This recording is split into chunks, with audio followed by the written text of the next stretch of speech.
Welcome to our deep dive into molasses, its role in agriculture, and the ongoing debate surrounding its use. While many praise molasses for its ability to support soil health and microbial growth, it's not without its potential downsides. Today, we are here to help you understand the full picture. Joining me is Delvia Lukito, the Vice President of Research and Development at Ecological Laboratories.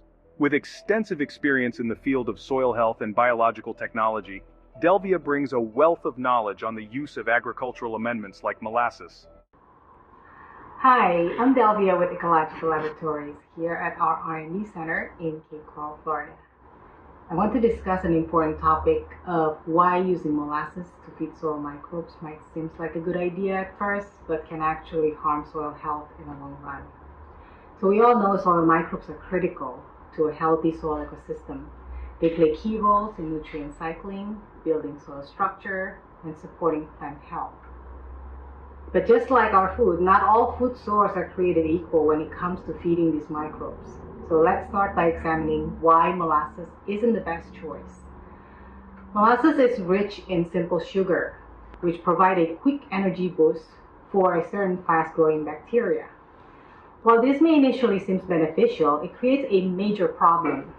This rapid bacterial growth is not sustainable, leading to a microbial imbalance that can suppress essential microbes like fungi and slower growing microbes, who are key players in nutrient cycling and disease suppression. Adding molasses can also deplete oxygen in the soil. As these bacteria consume the sugar, their respiration skyrockets, draining oxygen level and creating anaerobic condition. This condition harms plant roots and beneficial aerobic bacteria while encouraging harmful pathogen to thrive. On top of that, molasses-fueled bacterial growth often creates nutrient competition. These bacteria consume large amount of nitrogen and other essential nutrients in their process of generating their cell, leaving less nutrients available for plants. So this can result in nutrient imbalance and reduce soil fertility over time.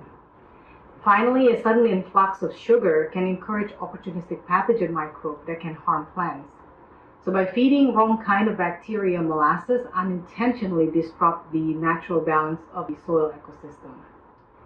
So instead of relying on molasses, consider a more effective and sustainable approach like quantum technology, which is a unique microbial product that contains a consortium of heterotrophic, anaerobic, and photosynthetic bacteria that works together to enhance soil health and plant growth. Quantum's heterotrophic bacteria improve nutrient cycling by breaking down organic matter. In addition to that, its anaerobic bacteria thrive in the low oxygen environment, helping stabilize soil that might otherwise be at risk. And then the special photosynthetic bacteria fixes nitrogen from the atmosphere and solubilize nutrients, ensuring that they are readily available for plants. So quantum technology doesn't just improve nutrient availability, it also strengthens the plant natural defense system and enhances soil structure. Unlike the short-lived effects of molasses, quantum fosters a stable, balanced microbial community for long-term soil and plant health. So while molasses may seem like an easy way to boost microbial activity, its negative impact on microbial balance, oxygen level, and nutrient availability make it a poor choice. With quantum, you can support your soil and plants sustainably without compromising long-term health.